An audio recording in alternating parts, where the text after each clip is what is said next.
Welcome to GCCars. My name is Eric and this is the 2021 Ford Mustang Mach-E GT. So here it is, the electric all-wheel drive crossover Mustang. One of the most controversial vehicles in recent memory, but also one of the most important vehicles in Ford's entire history. Like it or not, Ford needed a strong name for this EV to even have a chance of competing with Tesla. I mean, would you even watch this video if it was just an electric Ford Escape? But we have to find out if this car deserves the Mustang name, and probably even more importantly, if the Ford Mustang Mach-E is a good EV. And that's exactly what we're going to answer today. As always, we're starting off with a look at the exterior, then we're going to look at the interior, and then we're going to drive it, and at the end, we're going to compare it and kind of give it a final verdict. And if you like car reviews, make sure to subscribe because we upload them pretty much every single week. Anyhow, let's get started on the exterior design, and I must say I think they nailed the design aspect. Everybody that I showed the car to, they loved it.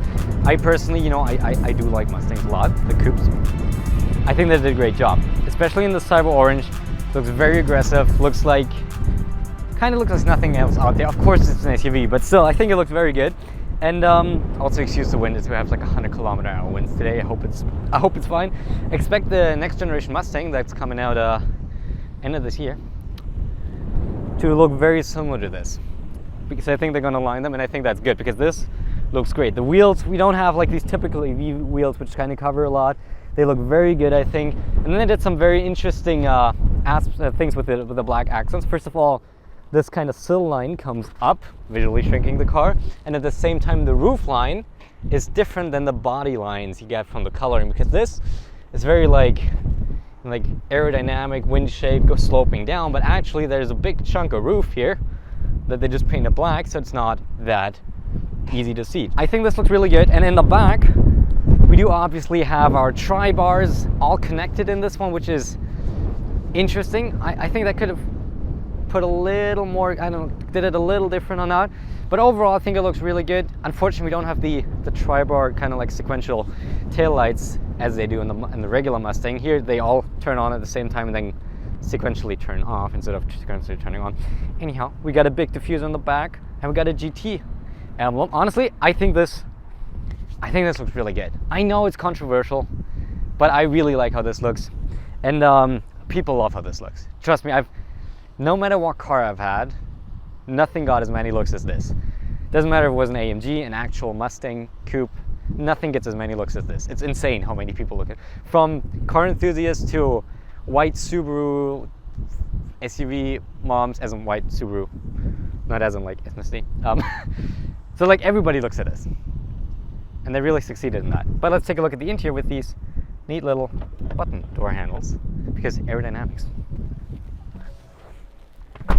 Okay, let's talk Mach-E interior. And unlike the Mustang Coupe's interior, this is really nice. This is actually really, really nice. First of all, it looks visually very pleasing, very elegant and simple. And all the touch points are really good. We have like leather, we have this Alcantara suede-like material, we have the B&O sound system. It's kind of like this cloth system, and it spans the whole dashboard, which is really cool. We have like speakers in the dashboard. Really cool idea. And it's just comfy. It's very comfy. The seats are nice. We have kind of the separated shoulder part, which makes them look very very futuristic, I guess. Very comfy. And then we have our steering wheel. Very good driving position. I like this. I like this a lot. Of course, we have a wireless phone charger, a few compartments right there. We have our sunroof, which we can't cover, but it is so tinted that it shouldn't really be an issue. So no, and in terms of usability and materials, this is really nice. This is good. I like this. I like this very much, actually. Let's get to tech. We have, first of all, if you're looking at the steering wheel in this one, you will notice that there is kind of like this bulky little glass thing on top. Well, those are the cameras that monitor my eyes, because we have the Blue Cruise system, which is hands-free driving. So, I can't take my hands off the wheel, and I just have to monitor the road. And these basically monitor that I'm monitoring the road. And if I don't, they're gonna be like, nope, you got to take control again. So if you're wondering what that is, but we're gonna do Blue Cruise later. Then we have the screen here up in front as our dashboard. Was a little skeptical of that one at first because it is a little smaller than I thought is necessary, is optimal, but actually it works pretty well. It couldn't be any bigger anyway because of the placement where it is, otherwise the wheel would cover it. And you have the range, percentage, kilometers, your speed, and kind of like the transmission mode you're in, so you really have everything you need, and it looks very nice and elegant in terms of its design. And then lastly, we have this big center screen, probably the most exciting thing for a lot of people, and definitely without a doubt the worst thing in this whole interior. It is stupid. I'm sorry. I know we wanted to copy Tesla here and we want to, oh, tech, woo, I know, but this is stupid. This is dumb. This is dangerous. It just is. The screen itself is nice, don't get me wrong. I know this tacked on tablet look, I think we're going away from that now, back to having more integrated, which is good. Thanks for that. But first of all, the menus, the animations are way too long. Cut the animations down like half if you can, because sometimes it's a little slow, so maybe they're just hiding load times by doing that. But like the menus are just too slow. So you want to change the drive mode, you know, normal cars you just kind of flip a switch, right? Pretty simple. But in here, press 1, unbridled, close. So I need to take off my like the eyes off the road for like 6 seconds. What I realistically have to do, because I don't want to die, is I have to do like this, this.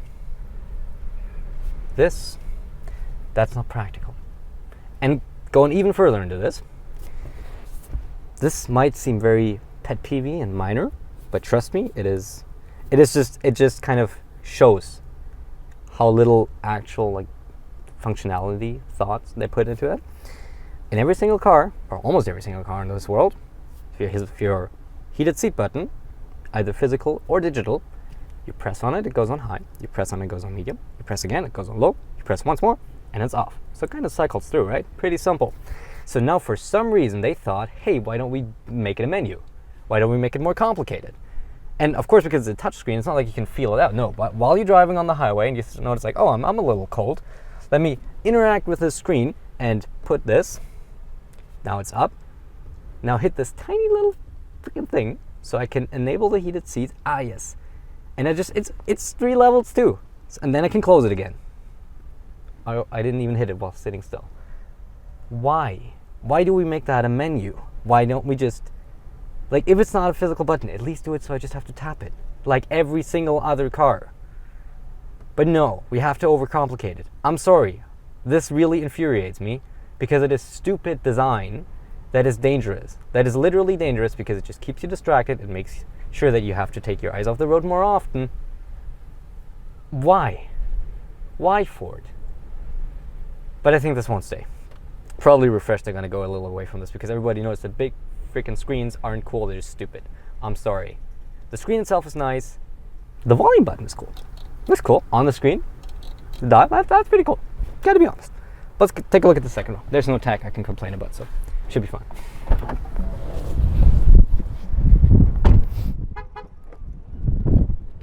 Oh my god, is it windy? Oh. I forgot my water bottle here. There you go. So, in the back of the Mach-E, just like in front, very comfy. I like this. This is nice. The seat is in my driving position. We have plenty of space, but even a taller person than me was very comfortable with the seat, like almost all the way back. So you have really plenty of space. And thanks to the aforementioned kind of like this, the roof being actually higher than it looks from the outside, we have plenty of headspace as well. You have comfy materials, is very nice, and the seats are still pretty good. Seats are still very good here, very nice, give you good amount of support. Now this is good. Definitely, like 5 people can be comfortable here, no problem. Like even the 5th person, because we don't have like a transmission tunnel. It's a little upright, but you can do it. You can certainly do it, and of course we do have cup holders right here. And yeah, no, I like this. But let's take a look at the trunk, and then at the front, and then we're going to drive. Hello. So the trunk of the Mach-E, and yes, it's a different day. It was a little too windy for me to do that.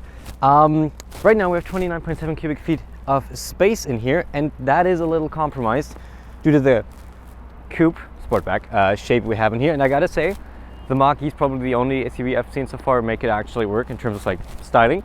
But I did move with this one to a new place, and it is very compromising to have such a low kind of ceiling here. You can put down the second row seats though if you want to, yeah, then you get 59.7 cubic feet, which is already a lot better.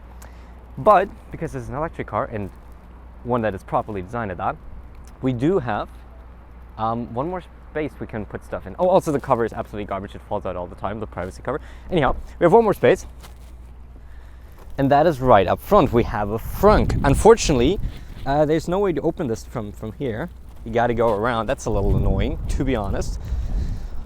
Just like a trunk, just like a hood, once, twice on the Fords, and then you can open it up, and we get an additional 5 cubic feet of space. Unfortunately, this one is a little tougher to fit humans into, as you can see. So not great for kidnapping, unfortunately. Anyhow, let's go driving.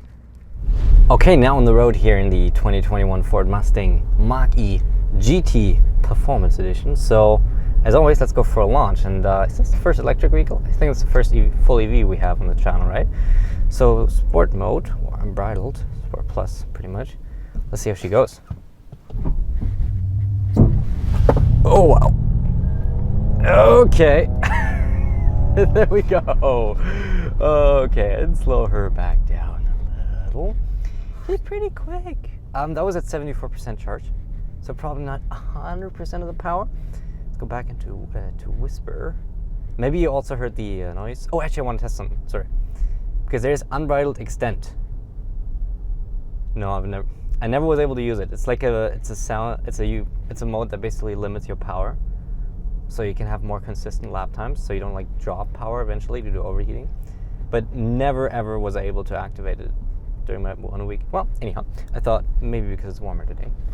But we have up to 480 horsepower and 634 pound-feet of torque sent to 2 motors, one in the front, one in the back, from an 88 kilowatt usable or kilowatt hour battery. And up to, because we only have that power for 5 seconds. So whenever we hit the throttle, we get the power, and after 5 seconds, it goes down. The power goes down to preserve the battery, to keep it cool. But realistically, do you really need more than 5 seconds of full-on throttle? Because by the time, like, after 5 seconds, you're going pretty quick, okay? This is like 3.5 seconds, a little over 3.5 seconds to 100 kilometers, 60 miles an hour. So do you really need more? I don't think it's really that much of a trade-off, and it's quick, and especially because it's electric, right? You have 100% torque at any time. You just floor it, and you go. Oh boy. It's kind of stupid, and I kind of love it. It's just, it's a bit of a different thrill, and I noticed especially with this one. I mean, we've had cars that launched harder. For example, the E63S launched harder than this one and also had more horsepower.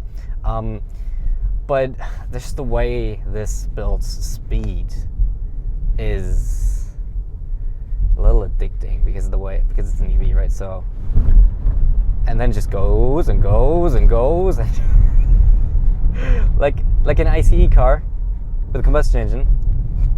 Eventually, it would have to shift, and through the rev range, the power would alternate, like you go up and then it'll go down again.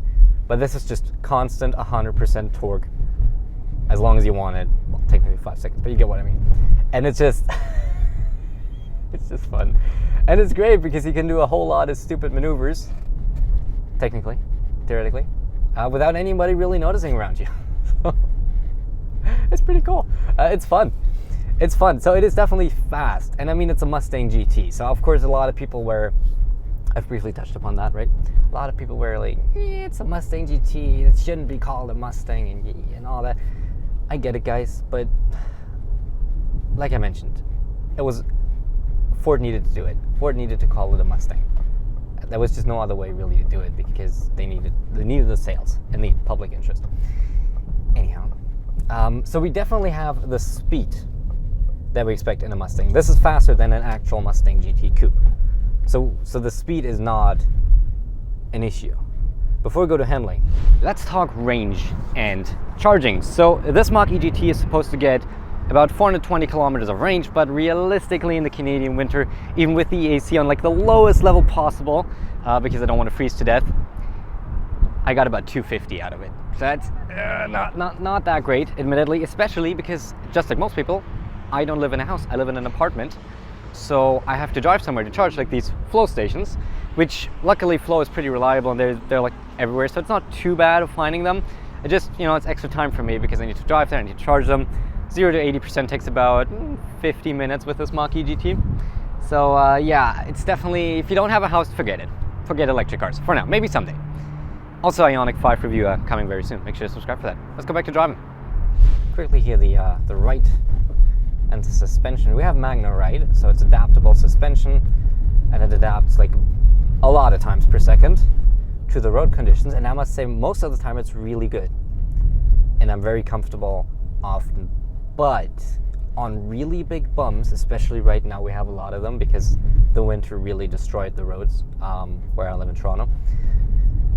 I feel like it kind of like the bump stop is hit a little easier than I would like to, because very, very occasionally, like I've had it maybe like 8 or 9 times in the whole week, there was a big bump and you just get slammed into that bump because like suspension, it feels like the suspension just bottoms out, can't go any further, and just like very uncomfortable.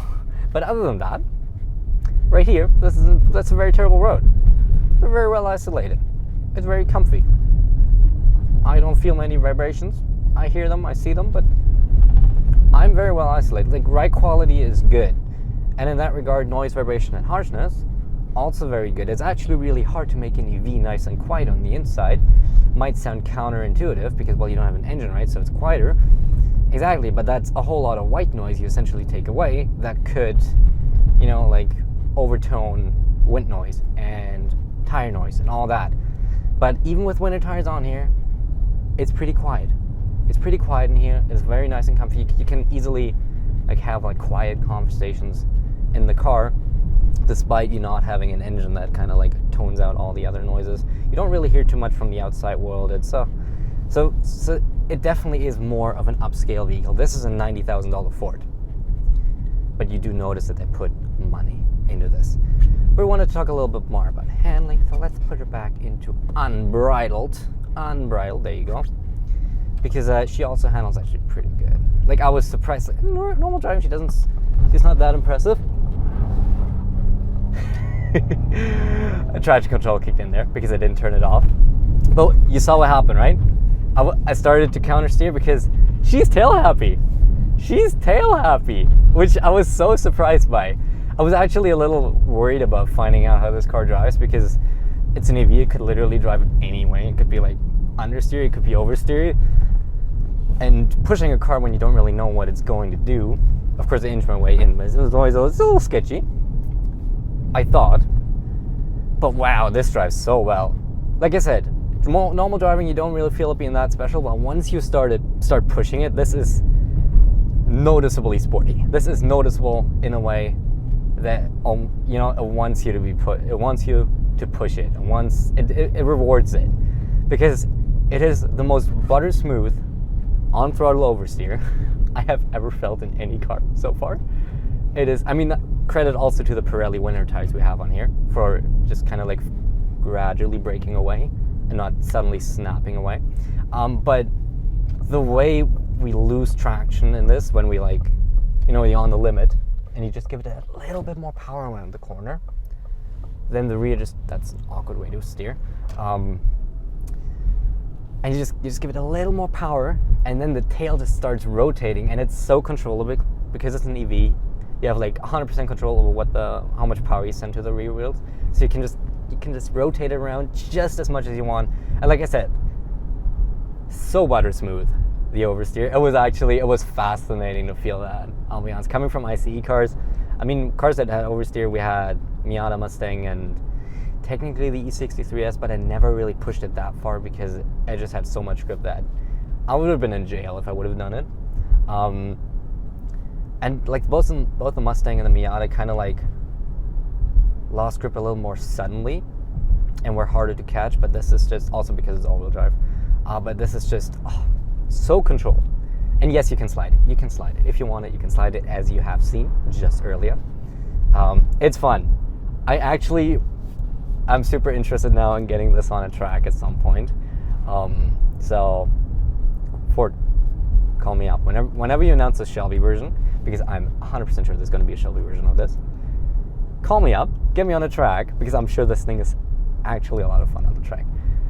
And remember, guys, I'm a big Mustang guy. I like Mustangs for a long time in my life. Mustangs have been my favorite cars on the road. Doesn't mean I'm not unbiased, or can work around my bias, let's say it like that. But I was skeptical. Like a lot of people of this Mach-E. I never doubted the marketing and the business side behind it, but I doubted the capabilities. Does it live up to the Mustang name? And no, it's not as rowdy as a GT, as a coupe Mustang. But it is hella fast, and when you push it, it's fun. You can play around with it, and I think that's what's important. It's not just a commuter car. It's way more than that. And I mean, if you're watching the review, you probably don't think it is just a commuter car. But if you do, just give it a chance. It's actually really good in terms of like being a Mustang. Anyhow, there's one more thing I want to talk about. That would have actually been kind of a perfect segue to the final thoughts, but I wanted to talk about another thing, so, well, there you go. I wanted to talk about tech, because we have a lot of tech, right? It's so we have like emergency braking, lane keep assist, all that great systems. Always want to have them. But we have Blue Cruise, and we've already tested Super Cruise in the Cadillac Escalade, and Super Cruise was really impressive. Really good system. You can really just hands off, it does the job. Just very occasionally I had to, like, when I was pushing it, I had to intervene, but it was a great system. Loved it. So I had very high expectations for Blue Cruise, and the highways around me are mapped. They haven't really, as of filming this video, they haven't released an actual like high detailed map where you can look which highways are mapped. So Ford, please do that. But you can see from the map that the highways in and around Toronto are mapped and Blue Cruise compatible. So I should be able to activate it, take my hands off the wheel. That's where I get monitored, right? And just let the car drive and just monitor it. But wow, that system is disappointing. I'm generally not sure if this is faulty in this Mach-E, because it doesn't work at all. Sorry, Blue Cruise right now, as tested, is a joke. I have no doubt in my mind that this is not how Blue Cruise is supposed to work, but I don't know if that's the implementation here in Canada, or if this Mach-E is faulty. I don't know. Hey guys, post-production Eric here. So as it turns out, Blue Cruise never actually activated in this Mach-E. I've tried it on many different highways. I've tried it throughout the whole week. It never did. Why? I don't know. It's Blue Cruise activated where I was, and we're gonna have a link on Navigator just very soon. So we're gonna find out if this was the Mach-E or it's Blue Cruise. So yeah, that was very disappointing. I was really looking forward to Blue Cruise, and yeah, and unfortunately it was nothing. It was really nothing. So yeah, that's that. So I'm gonna test the system again in probably an F-150 or whatever's coming in the future.